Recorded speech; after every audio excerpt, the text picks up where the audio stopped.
وبركاته.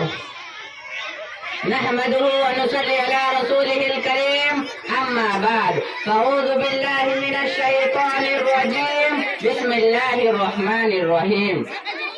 اقرأ باسم ربك الذي خلق، خلق الإنسان من علق. اقرأ وربك الأكرم الذي علم بالقلم، علم الإنسان ما لم يعلم. علم والوں کو شہادت کا سبق تو نے دیا، علم والوں کو شہادت کا سبق تو نے دیا، مر کے بھی زندہ رہے انسان اے حق تو نے دیا.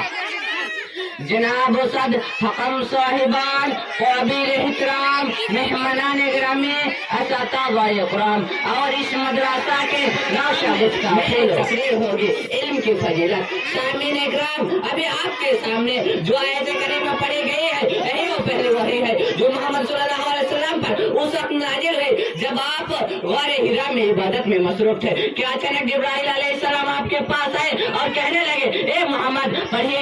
آپ صلی اللہ علیہ وسلم نے فرمایا میں تو پڑھا ہوا نہیں ہوں. جبرائیل علیہ السلام نے آپ صلی اللہ علیہ وسلم کو زور سے دبوچا اور کہا پڑھیے.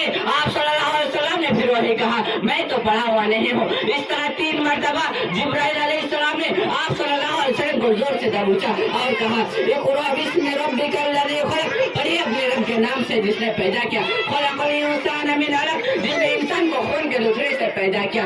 اقرأ وربک الاکرم، پڑھتے رہے اور آپ کا رب بڑا کرم والا ہے. الذی علم بالقلم، جس نے قلم کے ذریعے علم سکھایا. علم الانسان ما لم يعلم، جس نے انسان کو وہ سکھایا جسے وہ نہیں جانتا تھا.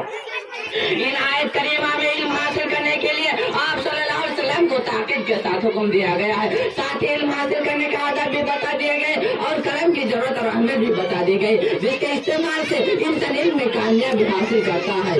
میرے اسلامی بھائی اور بہنوں، علم حاصل کرنا انسان کے لیے کتنا ضروری ہے. اللہ تعالیٰ نے قرآن مجید میں بار بار علم اور اہل علم کی اہمیت و فضیلت کا تذکرہ کیا ہے. جیسا کہ ایک مقام پر اللہ رب العالمین فرماتا ہے قل هل يستوي الذين يعلمون والذين لا يعلمون. اے نبی صلی اللہ علیہ وسلم کہہ دیجئے کہ علم والے اور بے علم برابر ہو سکتے ہیں. اس آیت کریمہ سے معلوم ہوا کہ عالم اور غیر عالم کبھی بھی برابر نہیں ہو سکتے. قرآن مجید کے علاوہ احادیث میں بھی علم کی اہمیت و فضیلت کا تذکرہ بار بار ہوا ہے.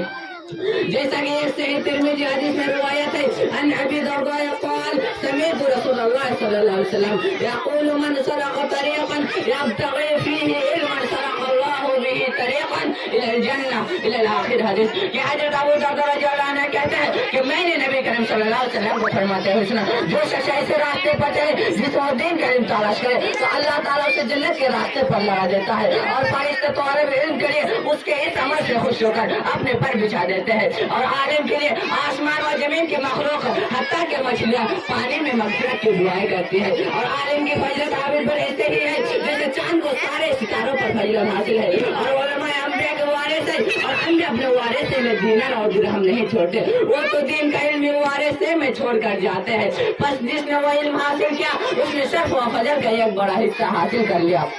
اس حدیث میں عالم کی عابد پر فضیلت اس لیے بتائی گئی ہے کہ عابد کی عبادت کا فائدہ صرف اس کی اپنی ذات تک محدود رہتا ہے جبکہ عالم کے علم کا فیض دوسرے لوگوں تک بھی پہنچتا ہے.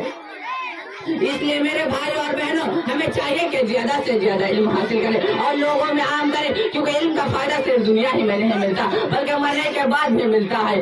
آخر میں اللہ تعالیٰ سے دعا ہے کہ ہم سب کو علم کی اہمیت و فضیلت جاننے اور علم حاصل کرنے اور اس پر عمل کرنے کی توفیق دے. آمین. وآخر دعوانا ان الحمد للہ رب العالمین. السلام